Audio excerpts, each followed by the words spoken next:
Hello, আশা করি তোমরা সবাই ভালো আছো। তো আজকে আমরা 50 নাম্বার এনিমি রিভিউ আসা করছি। এর আগেও আমি 49টা এনিমি রিভিউ দিছি আমার এই প্লেলিস্টটাতে, তোমরা চাইলে দেখতে পারো।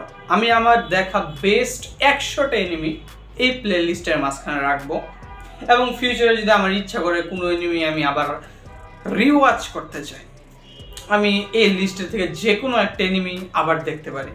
এবং আমি অনেকগুলো এনিমি আছে 2-3 বার করে দেখছি, কারণ এত মজা লাগে এই এনিমিগুলো আমার। আর যারা এনিমি সম্পর্কে জানো না, এনিমি হতেছে বড়দের মুভিকে কার্টুন আকারে বানাইছে সহজভাবে বলতে গেলে, কিন্তু এইটা কোনো কার্টুন না আসলে, কারণ এখানে মারামারি, রক্তারক্তি, অ্যাডাল্ট সিন সব কিছুই বাবা। তো আজকে আমি যে এনিমিটা রিভিউ করবো সেই এনিমিটার নাম হতেছে ওয়াইজ ম্যানস গ্র্যান্ড চাইল্ড। তো এনিমিটাতে দেখায় একটা বাচ্চাকে একটা ওয়াইজ ম্যান পায় শহরের বাইরে, এবং ওই বাচ্চাটাকে সে ছোটবেলা থেকে ট্রেন করে তার স্টাইলে। এখন ওই ওয়াইজ ম্যানটা থাকে অনেক স্ট্রং, অনেক পাওয়ারফুল। তো সে ওই বাচ্চাটাকে আর 5টা বাচ্চার মতো ট্রেন করে না, সে তাকে ট্রেন করে নেক্সট লেভেলে।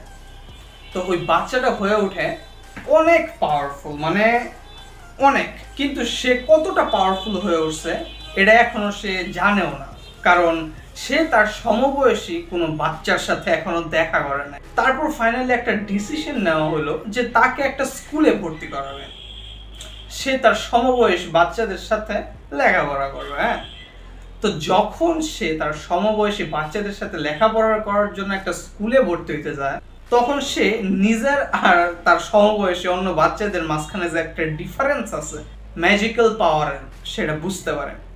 মানে অন্যরা যেখানে একটু ম্যাজিক দেখাই থেকে অনেক ভাব দেখাইতেছে, সেইখানে তুড়ি বাজায় তার থেকে 100 গুণ পাওয়ারফুল ম্যাজিক স্পেল কাস্ট করতে পারে। তো তোমরা যদি এমন কোনো এনিমি দেখতে চাও যেখানে মেইন ক্যারেক্টারকে দেখা অন্যরা সবাই অবাক হয়ে যাবে, চমকে যাবে, ও মাই গড কোথা থেকে আসছে, মানে এত পাওয়ারফুল কেন, তাহলে তুমি এই এনিমিটা নিশ্চয়ই দেখতে পারো।